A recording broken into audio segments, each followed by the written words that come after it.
பார்த்தியா மாப்பிள்ள, மற்ற நம்மளே ஓடுறானுங்க பாரு. ஒரு தெரு, தெருவுக்கு உள்ள போனா ஒண்ணுமே இல்லை. பார்த்துக்கோ, இதே இருந்துக்கோ. இதெல்லாம் ஃபிட்டிங் இல்லை. இந்த வீட்டுக்கு உள்ள பின்னாடி போய் பார்க்கலாம் என்ன இருக்கிறது என்று.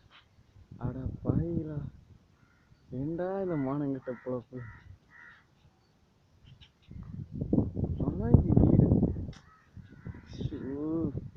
உள்ள ஃபிட்டிங்கா? என்ன இந்த மாதிரி ஃபிட்டிங்ஸ்லாம் பண்ணுறீங்க?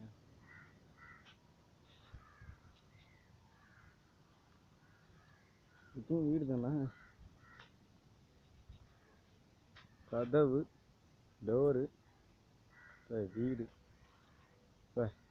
இந்த வீட்டை கூட இப்படி தான் வச்சுக்கிறேன். எல்லாம் செட்டிங்கன்னா எவனா கேட்குறானா? வருங்க. இந்த வீட்டில் பின்னாடி ஃபுல்லாக டோர். அட போங்கடா நீங்கள் வேற. தெரு லைட்டு, கரண்ட் லைனு எல்லாம் ஃபிட்டிங் பண்ணுறானுங்களா? எப்படி தான் இவர் சிண்டெக்ஸ் வேறு.